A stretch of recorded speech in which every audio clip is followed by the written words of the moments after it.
And now I will introduce you to today's speakers. We have Emily Troisi, who is the director of the National Fire Adapted Communities Learning Network, and Megan Fitzgerald McGowan, who's the program manager of Firewise USA, which is a program of NFPA.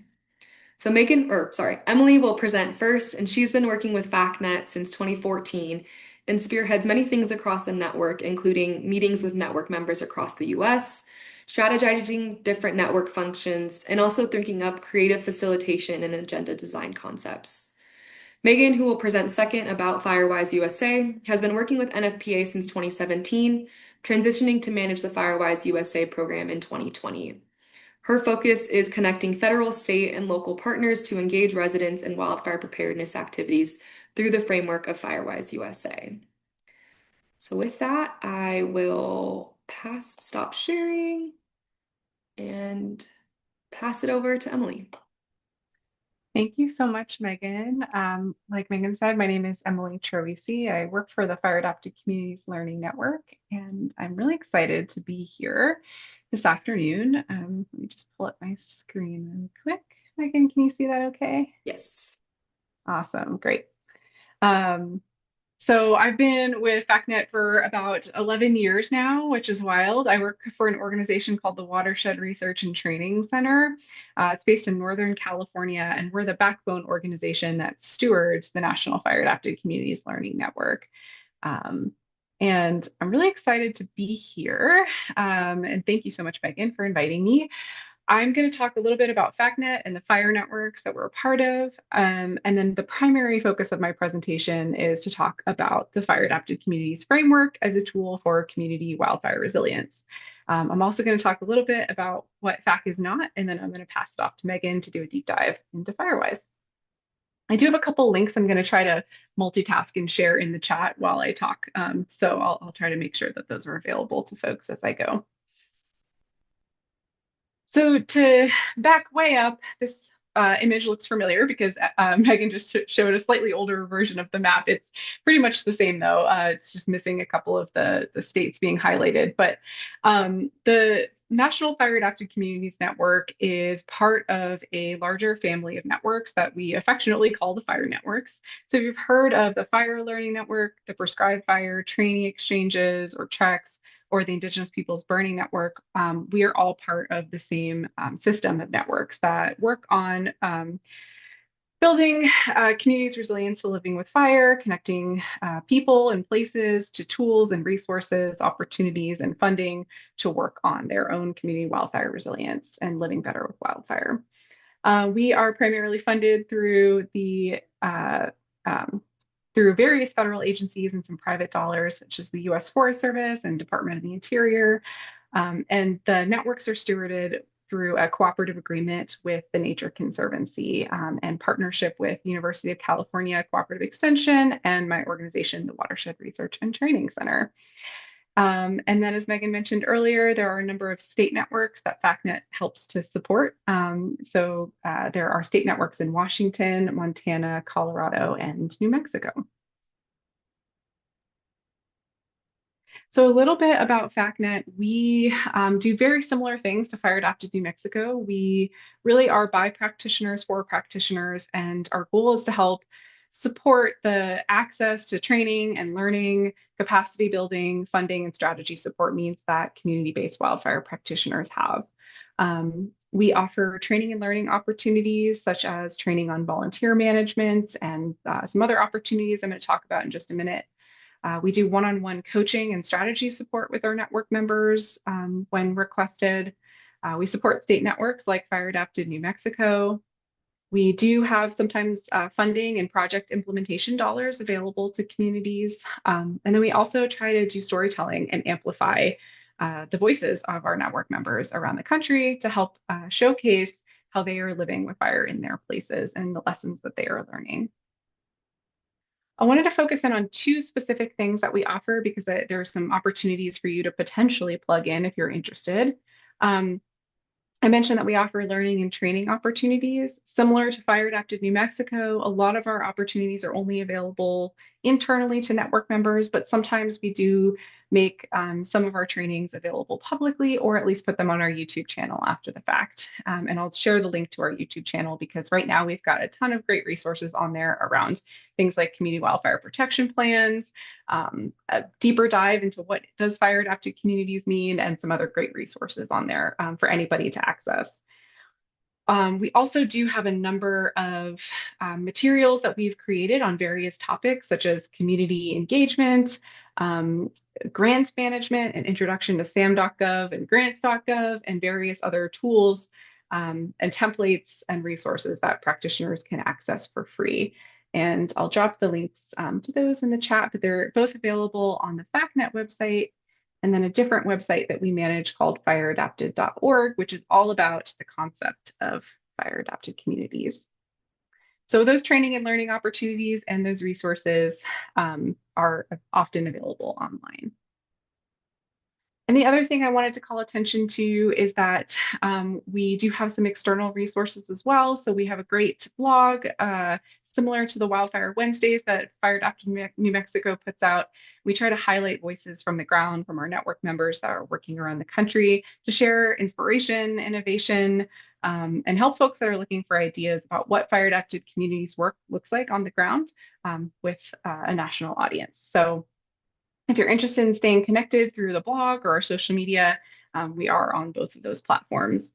And I did just want to make a plug for our internal online community as well. It's called Mighty Networks, and we use that as a platform for network members to engage, ask questions, learn from each other. It's a great peer-to-peer learning platform. So that's also available to our network members as well. I did want to highlight one quick thing about FACnet that might be a little bit different from Fire Adapted New Mexico. So we do primarily work with practitioners. So that's fire departments, nonprofits, public health departments, parks and open space, water utilities, tribes. We work with a lot of folks at the practitioner level who are kind of working on a community-wide framework for their wildfire resilience. We don't often work with individual homeowners or HOA leaders, as their focus tends to be more on an individual home or neighborhood level. So we're working a little bit more at the community scale, which I know Fire Adapted New Mexico does as well, and has another option for kind of neighborhood leaders to participate as well.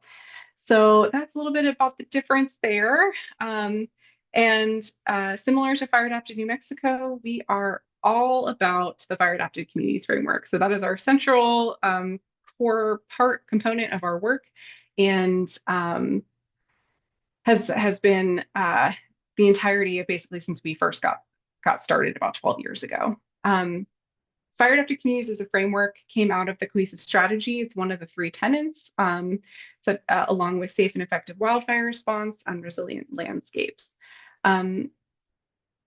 Since it first got released, our network was really foundational early on in helping to bring together practitioners that were working on these wildland-urban interface issues, talking about the concept of fire-adapted communities, and thinking about how to move this community element of the wildfire crisis into a new way of working, basically. So through those initial early years, the Fire-Adapted Communities Framework, or this FAC graphic, came to be. And I'll talk a little bit more about the components of that, but the main takeaway is that fire-adapted communities really is a framework or a model for community wildfire resilience. It's not a program, it's not a certificate, it's not a checklist. And I'll talk a little bit more about that in just a second, but it really is designed to be a framework. And this graphic is one of the things that you often see as a way to really kind of think about that as a model for your place. So I think it's always important to talk about what fire adapted communities is not, just because I think there's often some misconceptions out there. It's not just about prevention. A core component of fire adapted communities is living better with wildfire. It's returning fire to an important ecological and cultural process in places where that is makes sense. It's not a checklist. Unfortunately, there is not a simple roadmap for everybody to follow. It's not an end state. Things are always changing. We have changing political, climatological, social constructs in our communities that are always adapting and evolving. And so unfortunately, you don't do all this work and then get a check mark at the end that says, okay, I'm done, I'm fire adapted. It's something that you're going to be constantly evolving with and working with your community on. There is no certification at the end of it. There's not a certifying body that says, yes, you're a fire adapted community. It's not a planning document, so we're not a community wildfire protection plan or a similar planning document. It's a framework or a model.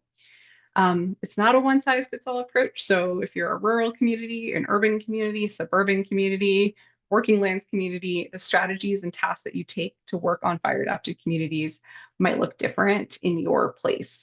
So that's another really important part about fire adapted communities as a model. And lastly, while FACnet as an organization does have some funding available sometimes to network members, FAC as a concept is not a program, a funding program, or a funding mechanism. So I do hear that sometimes from folks wondering if there's funding available from fire adapted communities. There is no kind of organizing body or certifying body around that. So unfortunately, there's no funding that comes along with that as well. Although there are lots of agencies that fund work related to fire adapted communities. So diving back into that graphic, if we look at the inner circle, what you see are kind of the bins or the categories of work that make up a fire adapted community. And like all graphics, we try to simplify a lot of information and whittle it down into something very simple and easy-ish to read and not make the text too small. So you might think that some of these overlap or might be a little bit duplicative, depending on how you want to organize the work that you're looking at. That's okay. It's just one way to organize it and think about the buckets that you might want to be working on related to fire adapted communities. So those inner buckets are things like public health, prevention, safety and evacuation, wildfire response. They're all different components of that framework that can help you organize what your FAC work looks like at your community level, whatever you're defining community as for your place. In the green, the outer circle, those are just examples of tasks or programs or projects that you might take in your place. And again, to go back to what I was saying, it's not a checklist or a roadmap. You do not have to do all of these things. Not all of these things will make sense in your place. And additionally, there's probably more things that are not listed on here. So the outer green circle really are just supposed to be examples of things that you might work on in your place. And I'll talk a little bit more about that here in just a second. So to look a little closer, if we look at the regulations, policies, and plans bucket, you'll see the examples brought forth in the green component of that are things like community wildfire protection plans, spatial fire planning, and codes and ordinances. In some places, there's a lot of effort being put into updating codes and ordinances, either statewide or at a more local scale. And that is something that might be really palatable in that place, or something that there's a lot of energy and drive to kind of enact and update. In some places, that's not happening as much, or it's happening at less of a level. In some places, they're updating community wildfire protection plans. I think that's a great thing that everybody should probably be working on. But again, it's not necessarily something that you're going to check off and then never revisit. It's just one tool in the toolbox of policies, plans, and regulations that you might investigate. A similar example is related to resident and community mitigation. So what that looks like in your place might really vary. And this is where Megan is going to come in just a few minutes to talk about Firewise USA. So if we think about resident and community mitigation as a whole, there are lots of different ways that you could tackle that in your place. And one example is the Firewise program. You also, as an individual homeowner or within your neighborhood, could be working on defensible space or home hardening and not be part of a Firewise effort. It could just be an individual effort, and that's okay too. There's also programs like Wildfire Partners in Boulder, Colorado, and I think there's actually Firewise sites or Firewise communities in the Front Range near Boulder as well. So sometimes these things work hand in hand or amplify each other's work. So within that resident and community mitigation bucket of fire adapted communities, there's lots of different ways that you can tackle moving that work forward. So who works on fire adapted communities? Well, there's a lot of different people. So if you look at that circle, that framework, and you're thinking, how am I supposed to take all of that on? The good news is that you're not. So if you're a fire department, you're not supposed to do all of this by yourself. Places that are doing fire adapted communities very holistically have a deep bench of partners who are engaged. And that might be folks from your local public health department who are helping you think about smoke impacts. It might be thinking about business and tourism.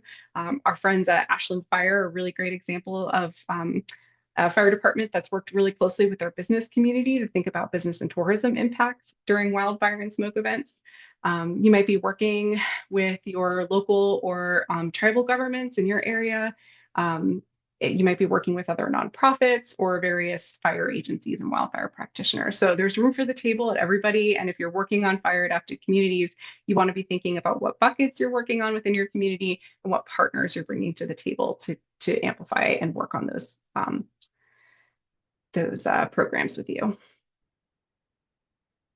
And lastly, when do we work on fire adapted communities? I often hear from folks that they want to know sort of when the best time to start engaging their community on fire adapted communities is, and that time is now. Whether you're working before a wildfire, during, or you've just had a recent wildfire and you're kind of in the throes of recovery, you can also be thinking about fire adapted communities at any point of that cycle.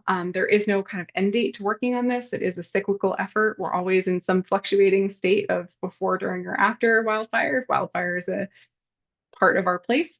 And so there are actions that you can be thinking about all during that cycle to help your community live better with wildfire. So coming back to fire adapted communities as a framework, it really is a model for community wildfire resilience. This graphic is a great place to start if you're looking to have a conversation with partners in your place about what your wildfire resilience work looks like. Oftentimes we see communities take this graphic and draw another circle around it, and then think about what kind of activities they're doing in each of these buckets. What are we doing related to safety and evacuation? What does our resident mitigation work look like? Those kinds of questions can help you daylight the different projects, programs, or tasks you might be doing to advance your community wildfire resilience. And one of those things might be Firewise. So with that, I will stop talking and pass it over to Megan to do a deeper dive onto that. Thank you. Hi everyone, Megan Fitzgerald McGowan. I work for the National Fire Protection Association. I am based out of Spokane, Washington, but I work nationally with all of our partners across the country and in managing the Firewise USA program. I do come from a fire suppression background, so I will put that out there to say my thoughts, my feelings, my biases come from having been on the ground, going into communities with my crew, who my number one responsibility was to make sure they came home from that fire. So, working within communities that were really at risk, hadn't done the work, or maybe were partway there, that led me to moving from just fire response more into this prevention, preparedness, outreach world, because I just saw how much opportunity there was to engage our community members in being a part of the wildfire solution from that destructive wildfire piece, in full support of all the other aspects of being resilient and living with fire, valuing it on the landscape. But specific to what we ask firefighters to do, my thought was, how can I help this space be better?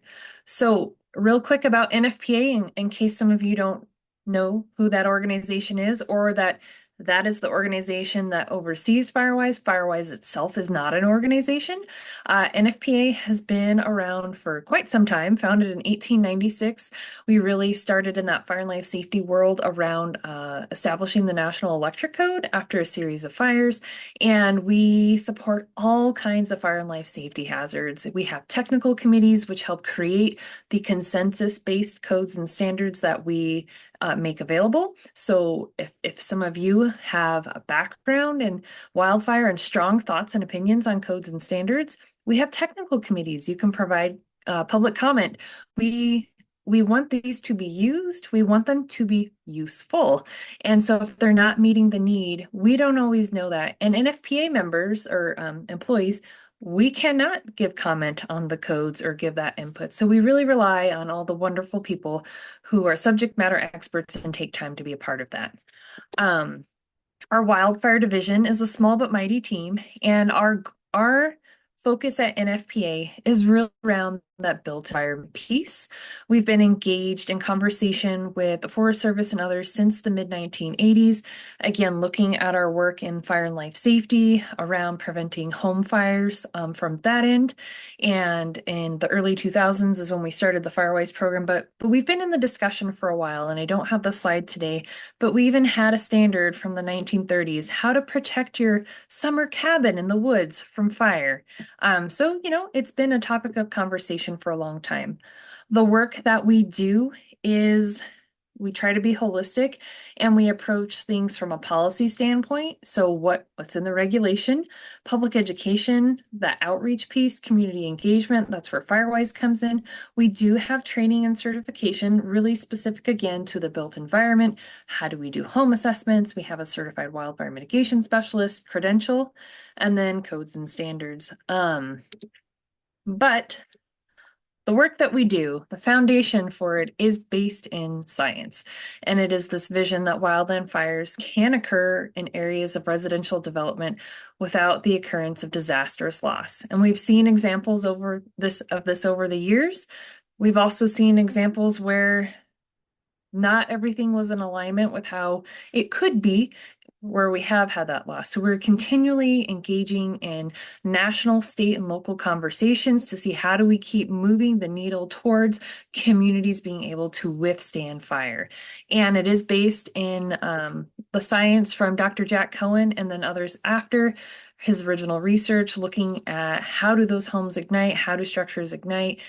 And that statement of fire does not engulf everything in its path, although sometimes the media portrays it that way, that it only advances to where the requirements are that meet combustion, right? And that if we alter the type, size, quantity, and spacing of vegetation and other fuels, including homes and structures, that we can reduce that likelihood of combustion. That science has been continued by many others, including IBHS, who NFPA also works closely with under an MOU. We use a lot of their science and videos. We've collaborated on things to help really drive home that importance of home retrofits, those little actions we can take around the structure, pairing them with the landscape management piece. We work off the home ignition zone concept, which is very similar to what you'll see in defensible space, but we're looking at it from the perspective of that home can stand alone because there's no one there to defend it. So how do we get homes and properties there? Again, looking at the home materials and their immediate surroundings that will dictate its ignitability, and that there are things we can do. So things like this, looking at that perimeter of a home, there's a lot of great stuff that's been done.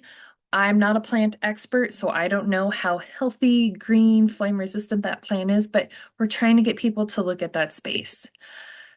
But we know individual home work is great and we encourage that, but it only goes so far. If you are a home that's done all the right things, but you're surrounded by 5 homes that have bushes, stuff right up against their house, they are still at great risk. If they ignite, they put you in harm's way. So if we look at these pictures, it's kind of highlighting, oh, from the front, this home looks pretty good.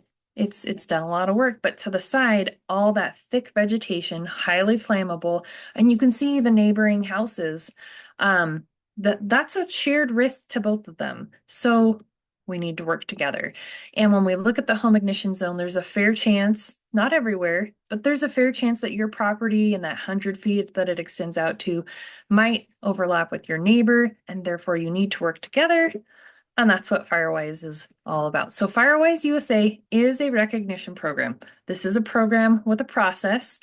And the whole idea is helping bring people together to get organized around their risk, find some purposeful action through the development of an action plan, and then actually go do the things. As Emily shared, we fit into this space as a tool. We're not the only tool, and we don't do all things. Again, we're really that built environment piece. How do we help neighborhoods that are self-defined come together and get them going on that pathway?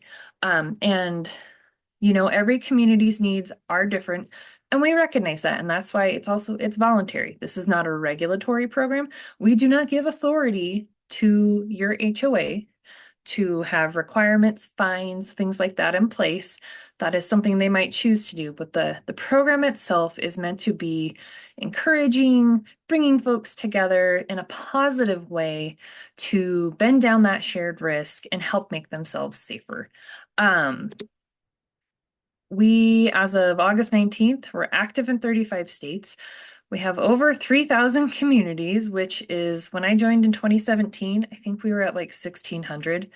So, wow, that's a lot of growth. A lot of it has been in California, driven by different things there, including the insurance issues they are experiencing. Participation in Firewise was also put into a regulation under the Department of Insurance that those participating must receive a discount from their insurer. So that's driven participation, but we're still really trying to hammer home that is a potential benefit, but it's really quality, not just quantity. And the program is about you doing the things around your home and property and working with your neighbors, really taking action. And insurance benefits are a maybe, but the goal is that if the bad day happens, when you get to come home, your neighborhood is still there, and not just one home, but the whole neighborhood. Because when we speak with those who have undergone these intense fire situations, and they are that individual that's left, that's really difficult. There's a lot of guilt with that, and a lot of just not wanting to be there. So how do we help prevent that? The program itself flows. It's really meant to be community grassroots driven, supported by local practitioners. And NFPA, as the owner, sets the guidelines. We manage the portal, we set out the resources, but then we work through our state liaisons in New Mexico. George Decker is your official Firewise state liaison and then that agency, but I know there are many other local practitioners, fire departments, and others who support communities. But it's not meant for the fire department or another entity to do the work on behalf of the residents. They're there to support you, but if you and your neighbors want to do it, that's great. Then you own it. You help complete that risk assessment. You help do that outreach. You help gather intel about what's going on. The fire department has enough on their plate. They're not gonna drag you along with them. They're gonna support you, but that's really how that partnership is meant to be. And I know there's a mixture of different levels of participants on this call. So it is that gentle reminder of, there's a lot of space, I'm sure, in New Mexico where there's time and attention needed to address wildfire concerns. And I always say leave the door open. But if you're having to do all the work for a community and they aren't stepping up to help you as if you're the practitioner, keep the door open, but move on to someone where they do want to participate. They are engaging. You can always circle back. And I don't want to take up too much more time, but real quick, why do some communities participate? Again, wildfires happen. They're going to happen. We need them. We need fire on the landscape. How do we help these residential developments withstand that a house and its surrounding community can be compatible with their ecosystem, and that neighbors need to work together to not only help decrease the risk for themselves, but those first responders so they can come in during that fire event. It's about individual responsibility and then working collectively. It is voluntary. And I keep hitting on that because we get different folks who come into our inbox of like, well, we want to require this, or my HOA is saying this is Firewise requires this. This is voluntary. Those regulations are different. And it's not a standard. It is a recognition program, not a certification. We're not inspecting you saying, yep, you've done all these things. You are inspected to a standard, therefore you are certified. It's your community picks and chooses what it does. We will provide recommendations. We really hope people start with their home and what's right there and then work their way out. But we also know priority, funding, time, capacity is variable. Sometimes you got to go for that low-hanging fruit. But that's the real goal. And then, it's a chance for communities to share information and change what they're doing. And this is just one of my favorite pictures. Some of our participants in California, they shared this back of them at their little fire day. And so I don't know that there's a lot more to that slide, but those hats were so cute and they were so excited. All the information on how to join can be found on our website. And I know there are folks here who have participated, but just real quick, you form a board or committee of residents and your local partners.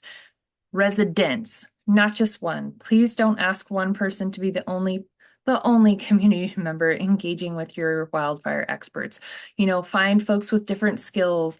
All the training that FACNM and I'm sure you guys in New Mexico offer around organizing volunteers and all of that, make use of that. This should not be falling on just one person. There are ways to help support, obtain a wildfire risk assessment. NFPA has a template, but we do not have a standard risk assessment. This program has developed a lot over time since 2002, and different states have different needs. Some have different tools. They have different online portals where you can kind of do a community assessment. So that's flexible, but really it's looking at what do the homes look like? What does the landscape look like immediately? What are the hazards? And then helping to inform an action plan. And determining your size, it can be 8 to 2,500 homes.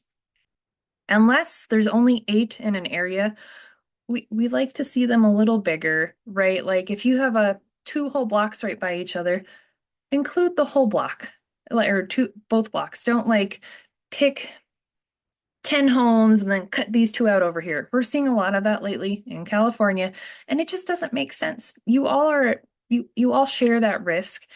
There are some community dynamics that we recognize sometimes things can't be worked through, but really, if we're having conversations, doing public meetings, it's manageable to have a little bit bigger boundary to be more inclusive.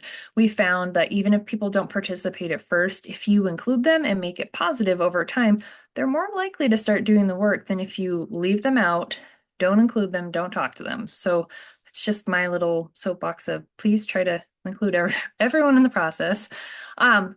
You have to have a 3-year action plan. And again, that is for you and your community members. NFPA, we might look at it, but we're not going to come follow up like, well, did you do this thing and this thing and this thing? It's to help guide you in your work.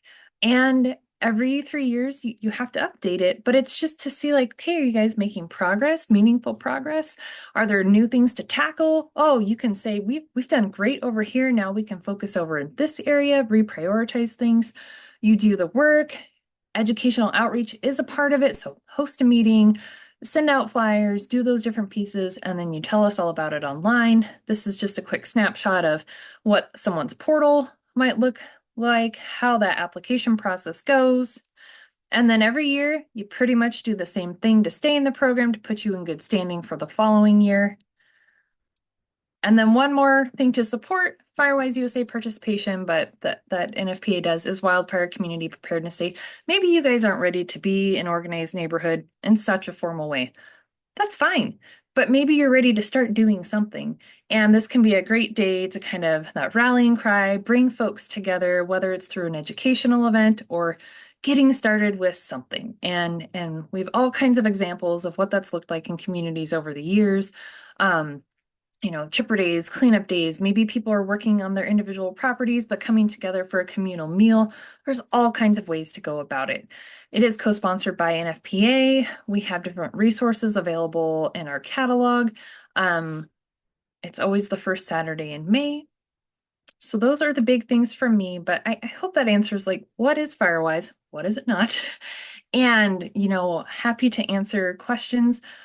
Emily was kind enough to talk about how they fund it. So just real quick, we do work under a cooperative agreement with the Forest Service, and then that's how we connect to all those states. And so with that cooperative agreement, NFPA puts in funding and the Forest Service puts in funding. We work together on that shared vision of what is this program and what are we trying to do? The Forest Service helps us develop our strategic plan of where we're trying to get to. Because at the end of the day, we're all accountable to someone, and they are accountable back in DC for where this funding is going, and they get asked those questions. Are our communities making progress? So, we do share some of the information from our portal, but it's always high level. We're not drilling down into, well, this town said they did this amount of work. It's aggregates, but really always trying to make the case like people are engaged. They're doing wonderful things, but they need extra support. And maybe they need different types of funding to be available to help with those home retrofits, to help with those pieces where our traditional funding doesn't apply. And it's because we work with land management organizations. So just so you know, we do we try to be that voice back, not only to the Forest Service, to others, because we know this work is valuable and we ask a lot of people in communities and we need to support them. So thanks. Awesome. Thank you, Megan. There's a few questions in the chat, but I might start with Maya's question. Can you just say more about how Firewise and insurance interact? Is it only in California where Firewise designation is impacting a homeowner's ability to keep or get insurance? At the level that it's coming to NFPA, where we are engaged with providing data, so we work through third-party organizations that service the insurance industry to help insurers be able to look up a property to make a yes/no determination. Right now, with what we know, people working through our partners, it's mainly limited to California, and I believe there are a couple companies in Oregon who are starting to look at that. But we hear about things from New Mexico, from Arizona, from Colorado. So while I cannot say who in your state is offering discounts or is looking at it, we're trying to have those conversations where we can with trade associations, other organizations that work either state or regionally with the industry. And if you or your neighbors or your community is experiencing like an increase in non-renewals and you feel like you're being treated unfairly, the way to help bring change in your state is to connect with your Department of Insurance or your local representatives to let them know, hey, we have this issue and we are really struggling and we're not getting answers. We can only do so much. As a nonprofit, we do have limitations like on the policy legal front around advocacy versus lobbying, but we are trying to work with the industry, inform the industry, and talk too much, trying to see where we can affect change and try to help keep a market that is sustainable and affordable and attainable. And I just saw one more question. Yes, USAA does still give discounts to Firewise community, to their members living in Firewise sites. Give you a break from talking, Megan, and grab some water. But we'll go back to Maura's question. So wondering if there are examples of how individual communities can work better with government agencies on public land. So for instance, if a community borders national forest, what are kind of some best practices or maybe some strategies in place to collaborate with state agencies who are responsible for managing those public lands? And either of you, if you want to take that question. Well, I can start. I don't have specific, Mara's question specifically to individual Firewise communities. I don't have any specific examples of, but I will say that cross-boundary partnership is an incredibly important component of a fire-adapted community's kind of strategy or framework for your community. I think a lot of times where we'll see this kind of planning play out is in something like a community wildfire protection plan, where you're kind of identifying your community boundaries and looking for where your kind of neighboring cross-boundary opportunities might be. And I think in that planning stage is where you can kind of identify who are, if we're trying to build like a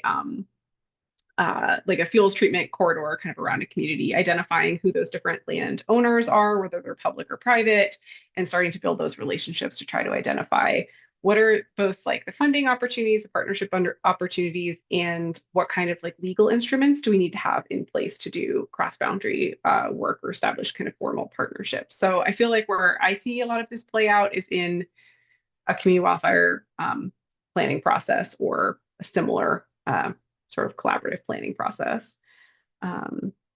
Yeah, Megan, do you have any specific examples?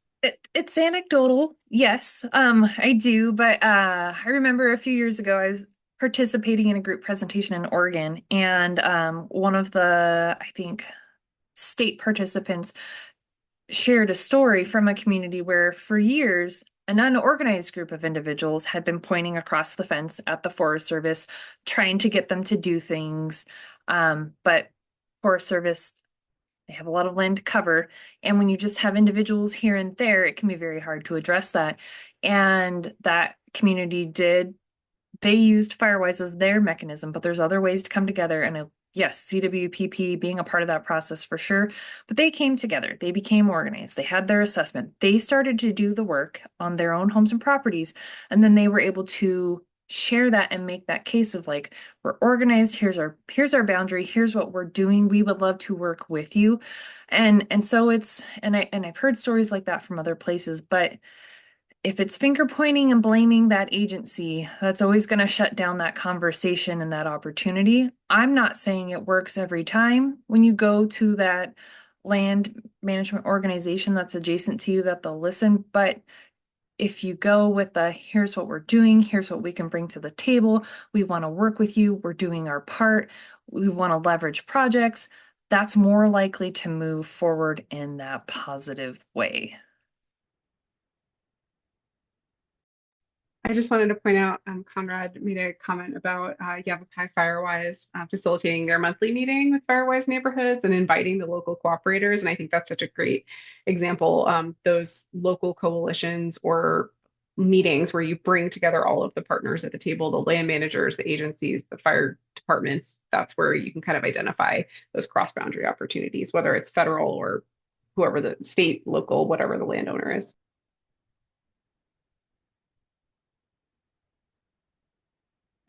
Maybe we'll go back to Harriet's question. So directed more at Megan. Appreciate the comment on smaller size for communities getting the whole area to participate. Currently say with Firewise that it's for communities of 8 to 2,500 dwellings. What was the driver for that 2,500 mark? And then what are challenges you see at the larger scales that kind of drove that number? So that number came into place in 2017, and I don't want to just say it was pulled out of a hat, but it was kind of just pulled out of a hat. So prior to that, the program used to be a $2 per capita per person. So if you had your random boundary and you had 100 people, it was $2 per person. People come and go. We always had a lot of questions of like, well, but what about these people who are temporary? You know, do we count them? Do we not? You know what's always there on the ground once they're built? The homes. So we switched to the dwelling unit count. And then we tried to think about that footprint of what's manageable and what's too much and what's too small. I think we would have gone smaller, but we hosted a state liaison meeting and we took their feedback. Many of them had legacy sites that were going to be bigger. So we set at that time a cap of 5,000 for legacy, 2,500 for new, knowing that if you're trying to create social behavior change, make those in-person connections. If you're too big, that's not manageable. And 2,500 still might not be manageable. If you had like a large HOA that was 2,500 homes, a good strategy might actually be to even break that down into a couple of smaller sections. Just could be based on like, well, this west side of the community is a very different vegetation type, so the risk is a little bit different. Maybe over here on the east side, we're moving up into the foothills. So there's a lot of flexibility and opportunity there, but that's what we were trying to get to is what's manageable, what's reasonable, how do we make those connections? And then I think I've already then kind of touched on what do we see at that larger scale is who manages, who does all of that. And that's why sometimes I think a few hundred is really kind of that sweet spot sometimes. Eight's really small. So it was just kind of a stab and trying to do our best and taking input from our state partners who, you know, they really help drive the program. So we didn't want to just set criteria without their input. I'm not seeing any other questions in the chat, so I might jump in with one of my own. One that we get a lot in the network is sometimes, Firewise communities, they started 10 years ago. They were going really strong for a few years, kind of dipped off sometimes in that homeowner motivation and interest in the program. And so for both of you, I guess, just strategies to reinvigorate that motivation, that excitement around organizing the community and doing this work across the community, not just on individual properties.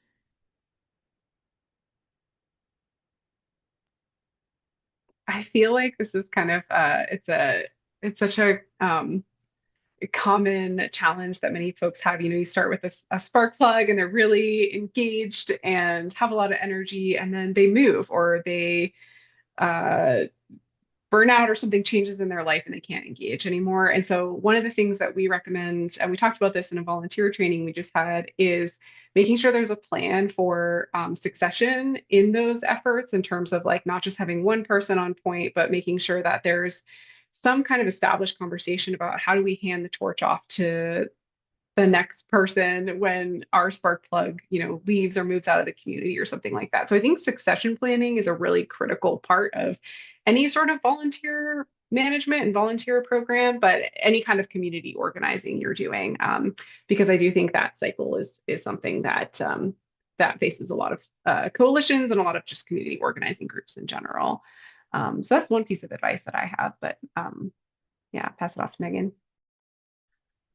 Yeah, and that's a big one, that succession planning, and that's why we want those committees to have more than one person and really relying on different strengths of folks to help you organize. Someone might not want to be the voice or the face of the program, but they're like, I'm real good at the tedious computer work. I'm willing to do that. Or I'm really into this type of thing. If folks say they would love to be like set up a Facebook and do that outreach, that's bring in people and listen to how they can help support, and don't just be real forceful with your requests or your tasking. The idea of how does a community stay engaged and into it over time, especially if it's like 10 years down the road, oh, that one's tough, because the answer for me of like, well, it's just the right thing to do and you want to protect your home and property, right? We know that, but when you have so many things competing for your time and your money and your capacity, it's really tough to just say that. So, those opportunities to offer incentives can sometimes keep a community going, and that's a tough one right now, as we're all looking at where do those incentives come from? Where's that funding to help give a little support? I will say, with our growth in the program and our lack of growth in staff, some of the things that we used to do over time, we're just not able to anymore. But little things, recognizing efforts, can go a long way. Harry is on here from HWMO. I had the chance to go to their Hawaii Wildfire Summit back in, gosh, was it February earlier this year? I don't know. I'm losing track of time. But in front of everyone at that meeting, they did a presentation where they recognized some of their Firewise participants, and they had special little awards. One of them was like a spark plug, and they had like 5 different categories. And I think that they brought those people to the conference, they helped them be there so they could learn and grow, and they gave them that platform to share. And that can be a really good way to like help people see that what they're doing is valuable and can help inspire them to keep going. So finding those little ways to recognize, to support, to engage, can also be really helpful. But I know it's tough. I lived in the Wooey in Colorado for 5 years in the foothills, and there were some summers where it's like, ugh, I don't want to go fight the oak anymore. But that was eventually we would, because it was just it's part of that lifestyle. And I think that's part of it. How do we make it so it's just a lifestyle? It's part of your mindset. I live here, I got to do the things. I feel like I'm rambling now, so I'm going to stop answering and let you move on to another question. Are there any other questions in the chat? I don't know if folks want to type something quickly, but I will ask one other while people maybe simmer on another question. That Community Wildfire Preparedness Day, I know some years it's come with funding opportunities to fund projects. Is there hope for funding for projects next year? What does that kind of look like? Yeah, that's a good question. Thank you for asking. It's also a tough question. So that partnership with State Farm, it's been going on since 2014, and it's through funding with them that we were able to do those $500 awards up to 150 communities.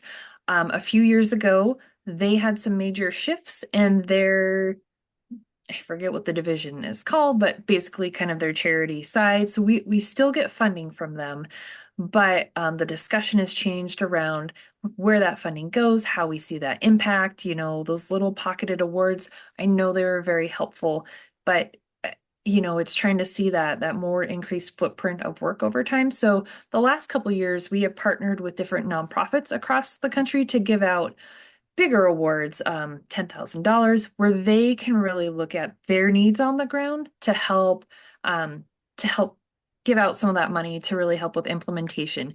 And we will be doing that again next year. I think we're looking at how we've done that invitation to apply for that funding and might be changing it to a more open application. So Megan, I can make sure that you are, I think it usually goes out through like our Wildfire email distribution channel. So you can see how that goes. But we have identified those nonprofit partners as kind of that key recipient because they have the mechanisms in place to receive large amounts of funding. You know, giving out $500 awards also meant we had to send, I think that was the threshold to avoid tax forms that had to go out. So that's always like that separate thing that comes with funding is that changes your taxes. So that's also kind of changed it and just knowing that it can be hard to work with some state agencies or fire departments based on their mechanisms and how they are set up. So I'll send you some details on what we've had the past couple of years and then what we're hoping to do this next year. Cool. Thank you. And I know this doesn't get at the funding question, but I just dropped a link in the chat to, it's kind of old at this point, 2018. I did not realize how long ago that was at this point, but there were some ideas dropped in there from communities around the network. And we did try to highlight some free ideas of things that you can do, even if, you know, you're not able to access funding to rent a chipper or, you know, do something a little bit more involved. There's still some free things you can do in your community to try to bring people together and just bring awareness and conversation to the community as well. And I would also throw out there, and it's more work, but like it's pretty easy to get stuck in the rut of who we partner with traditionally, so funding comes into play. A couple years ago with one of the Prep Day kickoff videos we did, chatting with Guy Gifford in Washington State, you know, he's working with a fire district, provided some funding for dumpsters or for green bins. But then what they really found was, well, we need just a trash bin as well, because people are still bringing their human objects from around their home to put into this green bin, and you know that's not good. They also found that they had a tire problem in their district, and so they worked with Les Schwab. In the first year I think they kind of had funding, and then after that Les Schwab became a partner and they said, we will provide the drop-off point and we will provide the resources. So just thinking about, again, every community has different needs. Where do you get started? And it took a little bit of kind of outside the traditional box thinking when it comes to, oh, we're Wildfire, this is the space we fit in, but like sometimes the community's not ready for that. They need to get rid of the human treasures first, and then they can move on to the vegetation management. So just talking with other businesses in the community, you might find friends who are willing to throw in some resources, some tools, some people, things like that.